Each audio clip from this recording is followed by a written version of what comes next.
455 AD, the ancient city of Rome, once a pinnacle of civilization, is sacked by a violent tribe of Vandal barbarians. Vandals have come from North Africa to the capital of the Roman world, as it used to be anyway. The Romans are shocked and terrified that barbarians could come to their ancient cultural center and literally take anything that they wanted. After centuries of endless barbarian attacks, Rome has lost control of the Mediterranean. Desperate, the empire offers up its last and greatest treasure, the land itself. In exchange for peace, Rome grants its fertile soil to the barbarian tribes. The problem is that they had no choice. And so the Romans just negotiated with them and said, okay, you're here, we can't get you out, we'll give you this territory. And Romans just gave it away. The empire has been officially divided between East and West for over 75 years. But while the East remains strong, the West has lost most of its territory to the barbarians.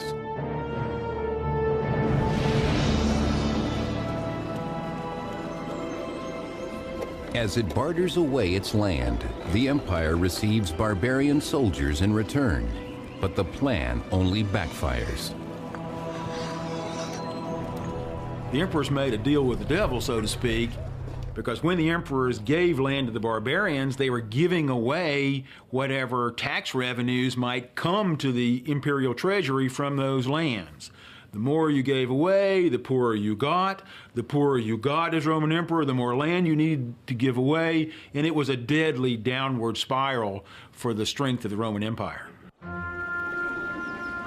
The empire has always depended on foreign mercenaries. Yet in the 5th century, the Roman army is almost entirely of barbarian descent. The former enemies are now peers. Barbarians, once the slaves of Romans, are now often their superiors. All these men are saying, hey, my parents may have been a barbarian, but I'm not. I'm a general in the Roman army. And they're competing for the honor attached to leadership. Age-old ethnic tensions divide the army, pitting soldier against soldier, Roman against barbarian. But in 456 AD, one ambitious general is determined to maintain order, though he himself is a barbarian. His name is Ricimer. Ricimer's career followed a path that was quite normal for barbarian nobles. He was from a minor branch of the Gothic royal family. He had no real prospect of winning power in his home society, and so he sought service as an officer in the Roman army, where he did very well for himself. Now Ricimer devises a plan to gain even more power in the Western Empire. He will lead his army against Rome's greatest foe, the Vandals. The problem is, to all intents and purposes, there is no such thing as the Roman army at this time. A commander, whoever he happens to be, sees a threat, then has to raise the army however he can. If he has money, then move that army to the location and fight. Ricimer marches to Agrigentum in modern-day Sicily to confront the Vandal forces sailing from their stronghold of Carthage. In Sicily, the Vandal warriors come down hard on Ricimer and his army. The Vandals know their enemy, and they know the terrain. Sicily and southern Italy were like the Vandals' ATM. Every spring they'd get in their ships and row over and make a very violent withdrawal and then go home. And the Roman security cameras couldn't do anything about it. Ricimer leads his troops against the great onslaught of barbarians. Yet despite his own military training, his army of mercenary soldiers is at a disadvantage. The Roman army by the middle of the 5th century, is no longer the army that it had been 100 years before. For one thing, it's considerably smaller. For another, it's less well armed. And it's certainly less disciplined. Consequently, there just doesn't seem to be any, there's no evidence that there's any kind of training or tactics or whatever. It's simply this great whack of Germans is then sent off against that great whack of Germans, and they just keep killing one another until either it gets dark or somebody gives up or somebody runs away or, you know, whatever the case may be. Though the skill and discipline of Roman formation has been lost for decades, the Vandals are unable to break Ricimer's men. The Roman army claims victory, not for the empire, but for their great leader.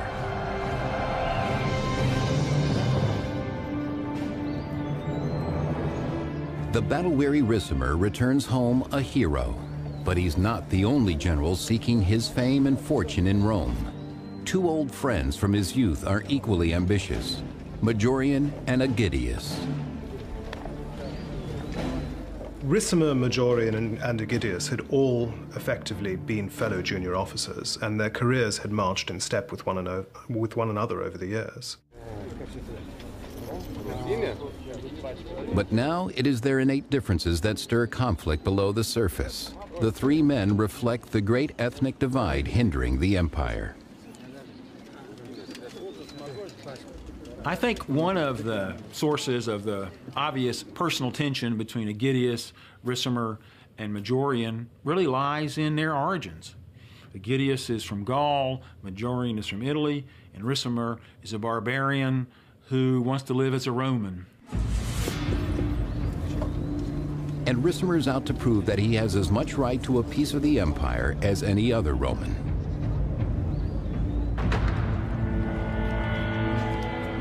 But the competition for absolute power in Rome is not limited to Ricimer, Majorian, and Aegidius. They must now swear allegiance to a new emperor, Avitus, whose tenuous claim to the throne rests only on his formidable barbarian entourage. It's quite clear that Avitus's regime rested on a foundation of Gothic military support, and that the Gothic king was Avitus's most influential and, in some ways, absolutely indispensable backer. With his Gothic bodyguards, Avitus is untouchable. Ricimer and his friends can do nothing but take their orders and wait, while the old figurehead enjoys the luxury of power, neglecting the true problems of the empire. In North Africa, Rome's grain supply has been seized by the barbarian Vandals. North Africa was the breadbasket of the empire, producing grain, the staple of most people's diets, and olive oil, equally important for the fat in people's diets and for a million other uses. Without the precious grain, famine grips what's left of the empire's provinces. In Rome, the poor must steal what they can to survive. Gone are the security and comfort of Rome's heyday, replaced now by despair and turmoil. So everything is topsy-turvy. There's no stability, there's no sort of knowledge of what's going to happen in the future. Everything is uncertain.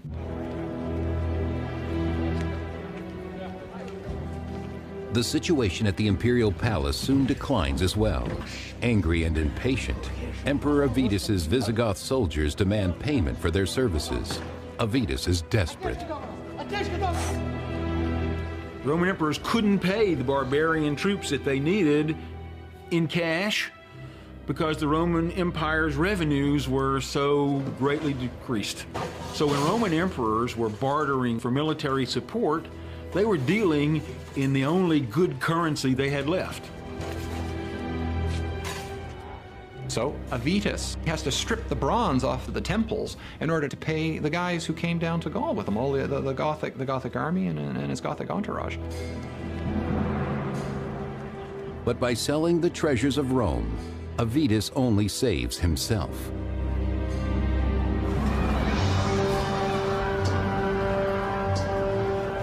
He leaves Italy in the poorhouse. Hungry and hopeless, the Romans riot in the streets, demanding that Avitus banish his Gothic troops from Rome. Avitus is not popular, and he's not popular with the Italian army, and he's not popular with the Italian general, Ricimer. In the public's outrage, Ricimer and Majorian see an opportunity. Avitus was in a desperate situation, and when the barbarian Roman commander Ricimer decided that Avitus was a losing proposition, Avitus had no choice except to flee. The emperor may flee the chaos of the crowd, but escaping the ambitions of Ricimer will prove to be more difficult. In the 5th century, Rome is overrun by barbarians. 3 old friends, the generals Ricimer, Majorian, and Aegidius, maneuver to attain absolute power in what's left of the Western Empire. But first they must subdue its incompetent emperor, Avitus. Chased out of Rome, Avitus flees over the Alps and westward into his native Gaul, where he gathers Visigothic supporters before returning to Italy.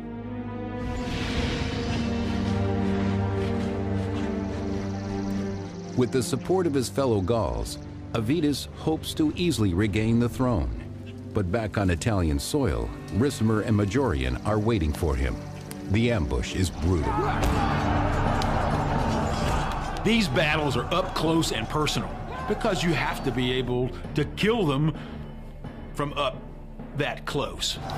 So there's pushing, there's shoving, there's running back. There are dead bodies to climb over. There are injured men yelling. In the bloodbath, the army of Avitus is annihilated. But in a surprising turn, Ricimer spares the emperor's life on the battlefield.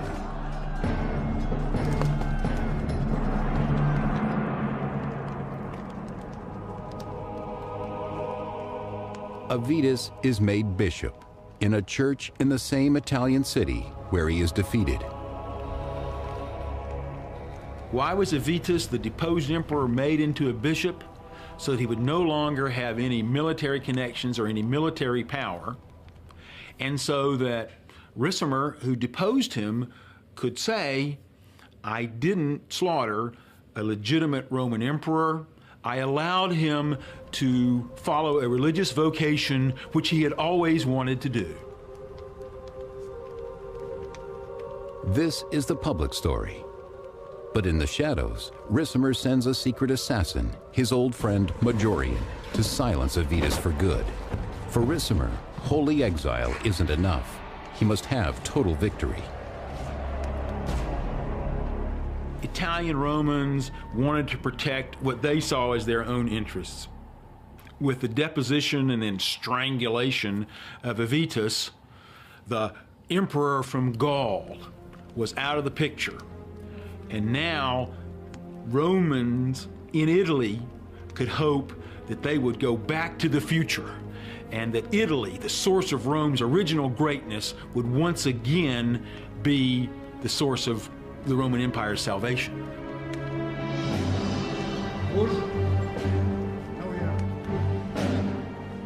With the Emperor Avitus finally gone, Italy celebrates. But the mastermind behind Avitus's death has no plans of proclaiming himself as a replacement. Ricimer himself will have realized that he could never survive as emperor. It would have been unacceptable for a barbarian warlord with indeed royal connections to barbarian royal houses to assume the Roman throne. No barbarian leader really contemplated it seriously. Instead, Ricimer names a man he thinks he can control, his best friend. Majorian, the man whom Ricimer decided to make emperor instead of himself, was an Italian. Ricimer had gauged the sense of especially the Roman upper class in Italy. The Roman upper class in Italy wanted an Italian emperor. Ricimer decided he'd be the power behind the throne and make Majorian, that good Italian, into the Roman emperor. Like the Wizard of Oz, however, behind the curtain, Ricimer was going to pull the strings, or so Ricimer thought. With the new regime, the three old friends enjoy the spoils of power. Ricimer is named Master of Soldiers in Italy, and Aegidius is sent on assignment to his native Gaul. Aegidius is reasonably successful. We have a number of sources that say very positive things about him, both as a commander as an individual. So he seems to have been a very charismatic and successful military commander.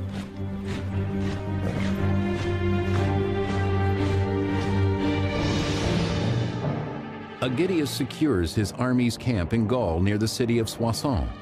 But with the Franks to the north, the Visigoths to the west, and the Burgundians to the east, he is trapped in a sea of barbarians.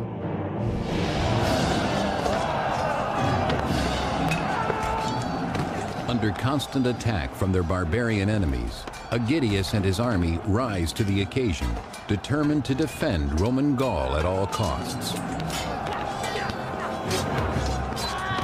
Aegidius was a Roman from Gaul, from France, who had extensive military and diplomatic experience.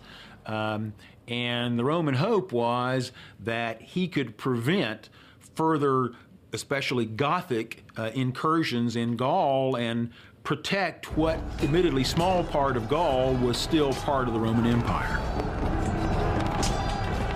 The endless barbarian assaults take their toll on his already diminished forces, but Aegidius refuses to admit defeat.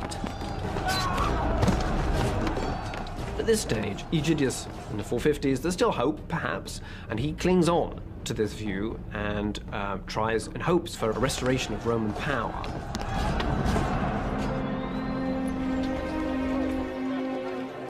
With Aegidius in Gaul, Ricimer expects to wield full power in Italy, but Majorian has other plans.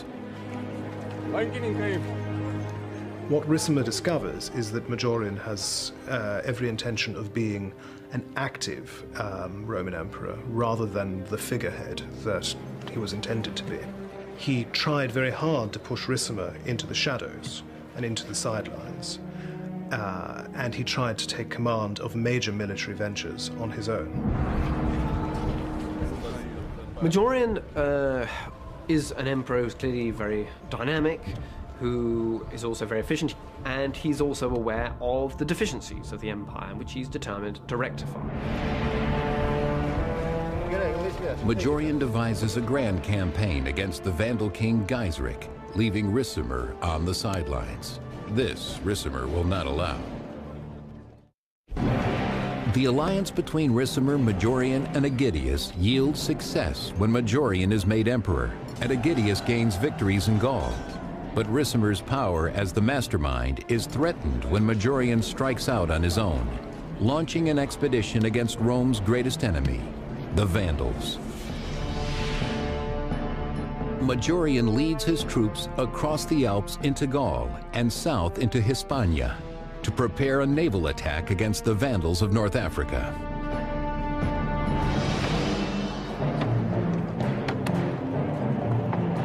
Majorian commissions carpenters to build the strongest, fastest ships, hoping to overpower the great fleet of the Vandal king Gaiseric. Majorian wanted to drive the Vandals from North Africa to restore the Roman Empire's most important source of food and revenue.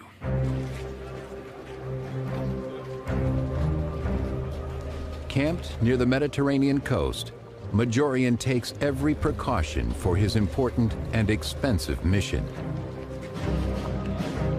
Majorian is, by all the evidence we have, careful. He sends scouting forces across the Straits of Gibraltar, test the waters, if you will, of local support for a landing, because it's going to be a landing operation. It's not exactly D-Day, but it's going to be, by late Roman standards, a very significant naval action here.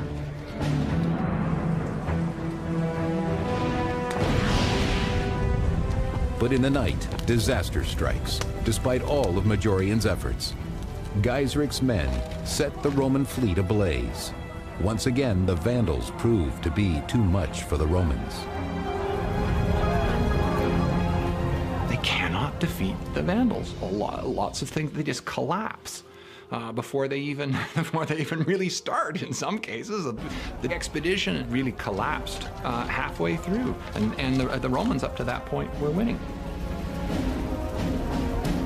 If Majorian had been able to conquer Africa, it's quite clear that he would have been unchallengeable. But as it was, the mission was a disaster. The invasion was a disaster. The fleet that had been collected to carry the soldiers across the Mediterranean was burned in the harbor where it was being mustered.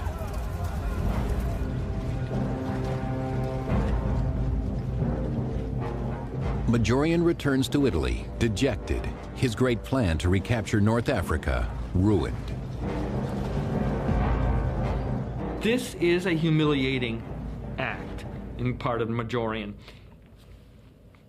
The way Roman concepts of power and honor worked, this emperor, the last one who really had the capacity to lead men into battle and thereby achieve the image of manliness, is humiliated.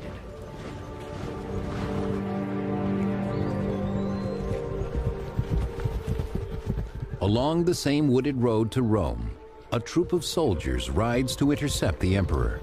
It is the honor guard of Majorian's old friend, Ricimer.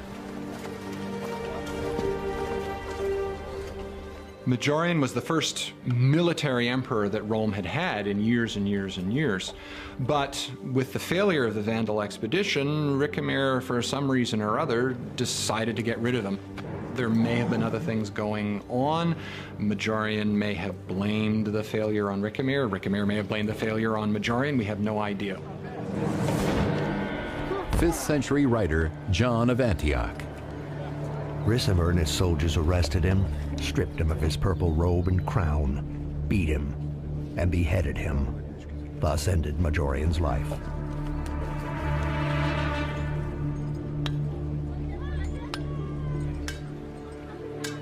A messenger carrying news of Majorian's murder makes his way slowly to the far-off Roman outpost of Soissons, Gaul, where Aegidius is stationed. It is very bad news for the general. The only response that Aegidius is likely to have had is that he and Majorian and Ricimer were buddies. They had served together for decades. What does this make him? I mean, his legitimacy was his appointment by Majorian, who has now been discredited and killed. I think his future is very uncertain. With Majorian dead, Aegidius no longer sees any point in continuing to cooperate with Ricimer. And so Aegidius simply breaks away. He refuses to recognize Ricimer and Ricimer's new government, and effectively rules his bit of Gaul as an independent kingdom. Aegidius must prepare his soldiers. Declaring independence from Ricimer is akin to declaring war.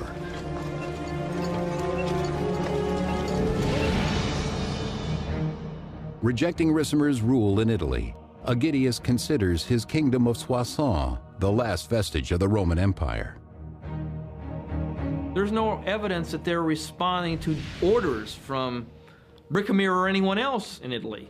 They're on their own. They're completely independent. So the fabric of the empire is now broken down into pieces. In Rome, Ricimer prepares for war as well. But first he must find a new emperor to do his bidding. This time, there is no dispute. The man he chooses is no more than a puppet.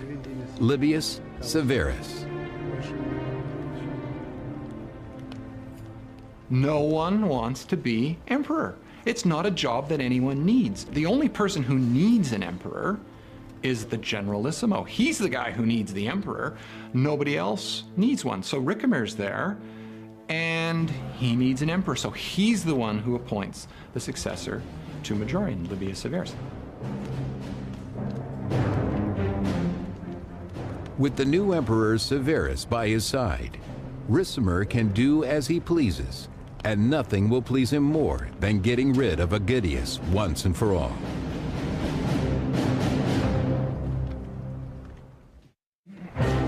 In the 5th century, Emperor Majorian and his two old friends Ricimer and Aegidius share power in Rome. But when Ricimer has Majorian brutally murdered and appoints a new puppet as emperor, Aegidius has no choice but to remain in his native Gaul and prepare for war.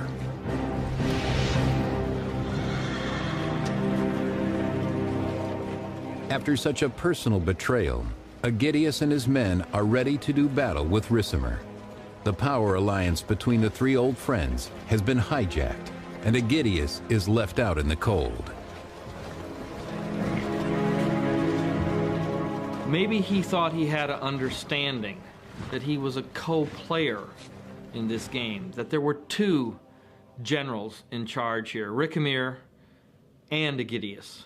Aegidius found out that he wasn't regarded as a player. He wasn't consulted, and he lost the third part of the triangle. Now he's on his own.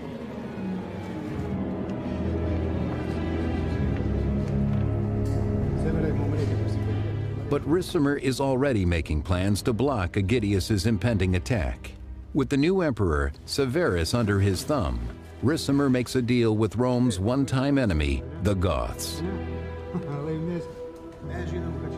Ricimer saw this as a really serious threat, Aegidius's proposed invasion of Italy.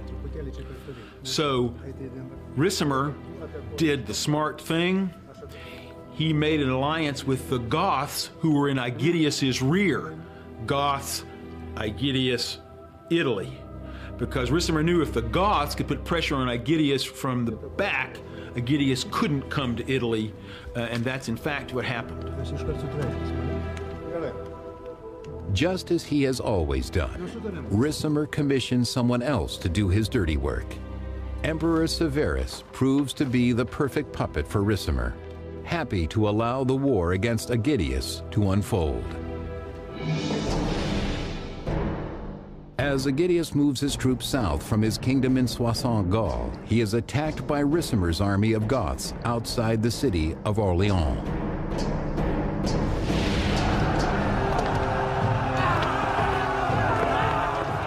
These battles begin with both sides roaring each other like at the kickoff of a football game. There was an actual word for it. It starts out with a low growl, and then all the soldiers eventually are just yelling at the top of their lungs. Then you throw missiles at the other side. With such a powerful barbarian enemy, Aegidius and his troops are hard-pressed to gain the advantage on the battlefield. The barbarians were especially good at running at full speed and using throwing axes, which were very sharp with a heavy head, and either shattering the shield of the men opposing them, or if you were really lucky, hitting them with the axe. But while the Goths are soldiers for hire, Aegidius fights for the survival of Rome. Finally, he claims victory, but the losses are great.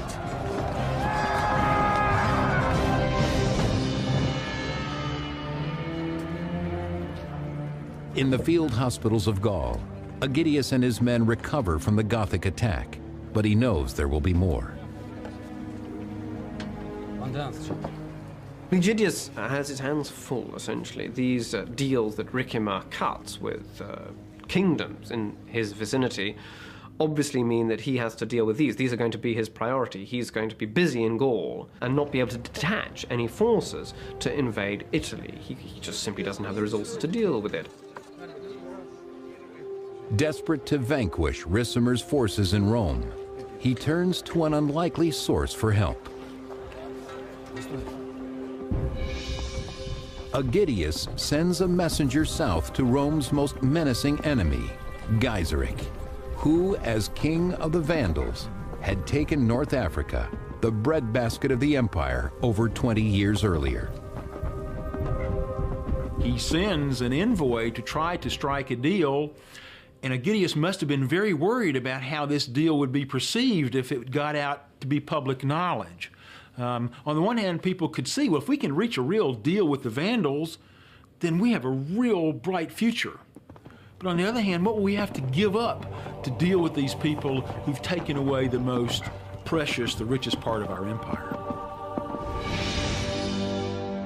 After traveling through Gaul and Hispania, Aegidius's envoy finally reaches North Africa.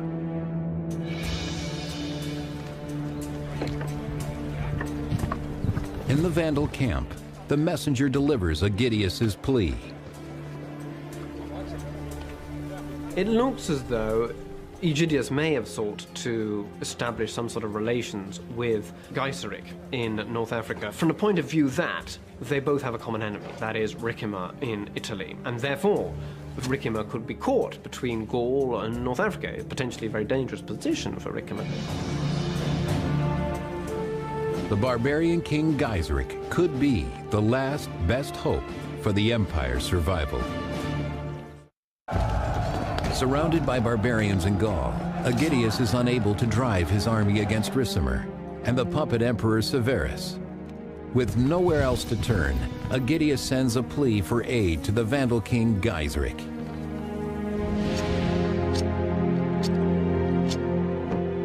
In Soissons, thousands of miles away from the Vandal kingdom in North Africa, Aegidius can only wait for a reply. We don't know for sure, but I think it's likely that Aegidius's envoy reached the Vandals and that perhaps a deal was in the making. We really can't say. Aegidius has run out of time. Assassins sent by Ricimer make certain he will never fulfill his dreams of a restored empire. It seemed this mission serious enough and perhaps that it seemed possible that it was going to succeed, which led Aegidius's enemies to finally find a way to undo him by treachery because they couldn't take him in direct battle on the field of combat.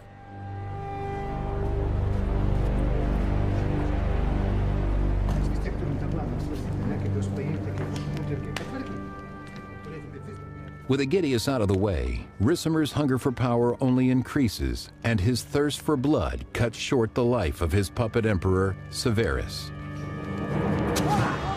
Ricimer makes and unmakes, through violence, a series of emperors, trying to find that front man who would allow Ricimer to really be the power without developing ambitions of his own.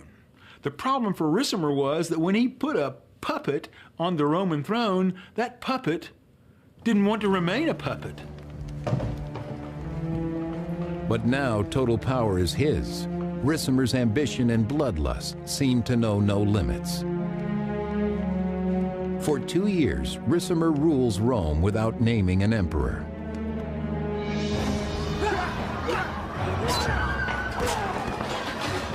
And the barbarian Vandals continue to ravage Italy. Any alliance they might have had with the murdered Aegidius is now as dead as the general himself. As Ricimer sits on his impotent throne, they take the empire away, piece by piece. When the Western Empire starts to disintegrate, it disintegrates very rapidly. In a sense, the Roman Empire doesn't actually fall, it simply splinters away until the title of emperor becomes meaningless. Ricimer's continued failure against the Vandals only makes matters worse. As the Vandals strike against the Eastern Empire's coastline, its capital of Constantinople is finally forced to move against Ricimer before it's too late.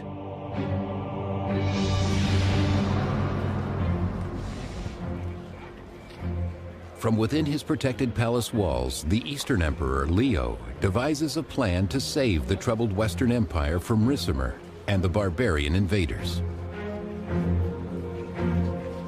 But it's at this point that Leo realizes that he has to stop the Vandals, and so what he does is he sends Anthemius. Now, Anthemius was the son-in-law of a previous Eastern emperor, and he actually had a better claim to the throne than Leo did. So Leo's kind of killing two birds with one stone here. He gets rid of a potential opponent, as it were, and he provides an emperor for the West, a competent emperor for the West. And Leo has plans for Anthemius's family as well. He sends them all from their home in Constantinople westward to Ricimer's palace in Rome.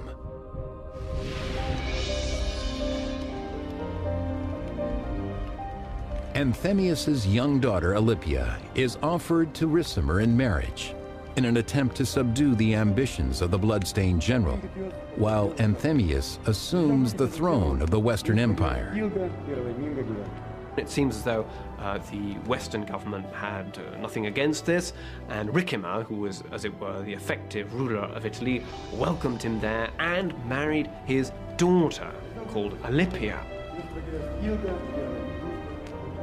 So it looks as though everything was set for a good beginning, and things might have gone very well.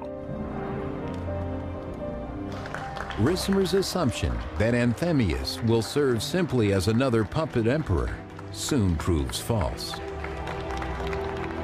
The real problem was Anthemius. Anthemius was sent by the East. Anthemius was acting like an emperor, and it wasn't always, he wasn't always doing what Ricimer wanted.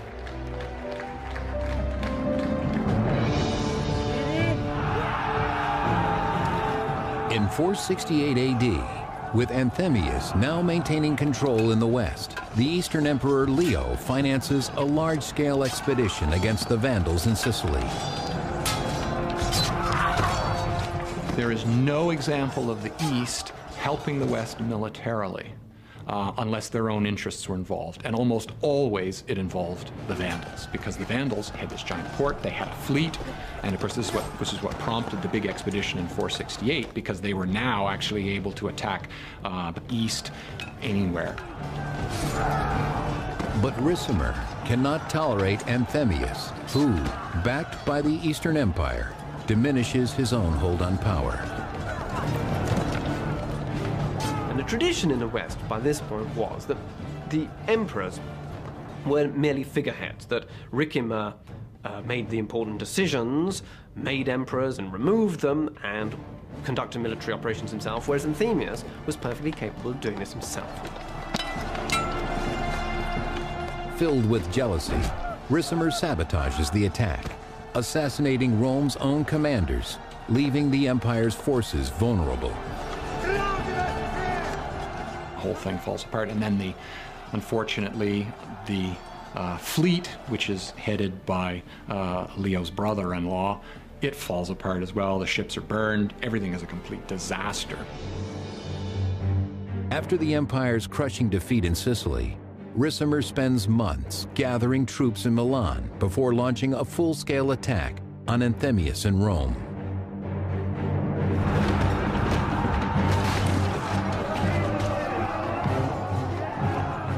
So Ricimer brings in the army, and they besiege Anthemius in Rome for 9 months, until eventually Rome falls. And meanwhile, while the siege is going on, Leo has had envoys sent to him from the west saying, all hell is breaking loose, it's civil war, do something. But there's no time to save Rome from Ricimer's wrath, and all Anthemius can do is flee.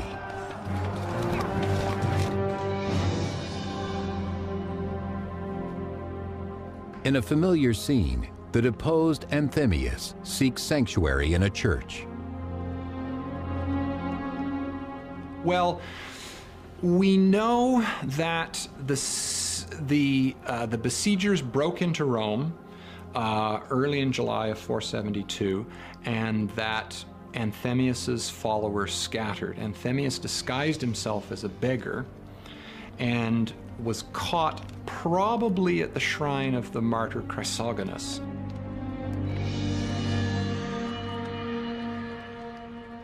But this time, Ricimer hires no assassin to silence his emperor. On the steps of the Christian altar, he personally sees to the sacrifice of his latest victim, Anthemius. He was executed. I assume it was cutting his head off. That's the normal way it's done. Chances are they probably stuck his head on a pike and paraded it around. Ricimer plays true to form. Once again, with blood and steel, he carves out his place in Rome, leaving only corpses in his wake, bodies as lifeless as the empire itself.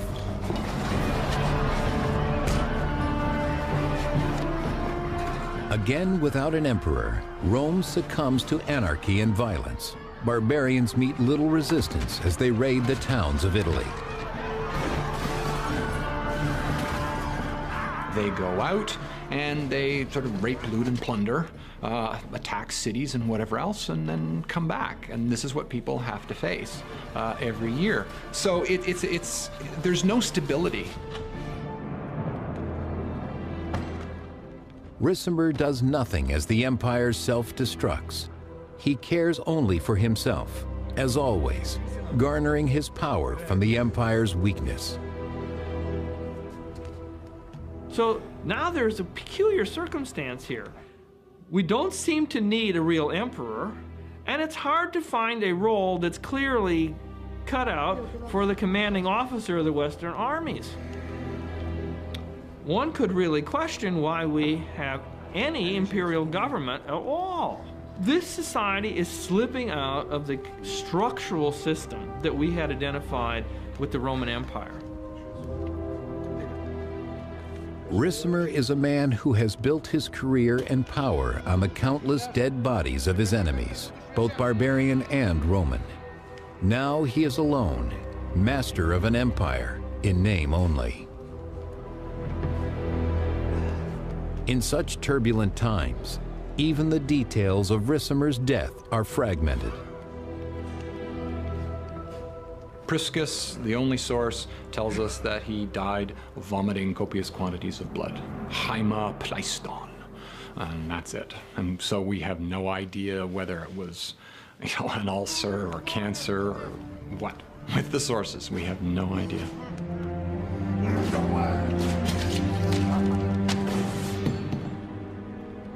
When the puppet master dies, the Western Empire dies with him. By now, barbarian leaders, whether they were Goths or something else, really had the money and the men to decide the fate of the Roman Empire, and that is exactly what happened in the years after the death of Ricimer.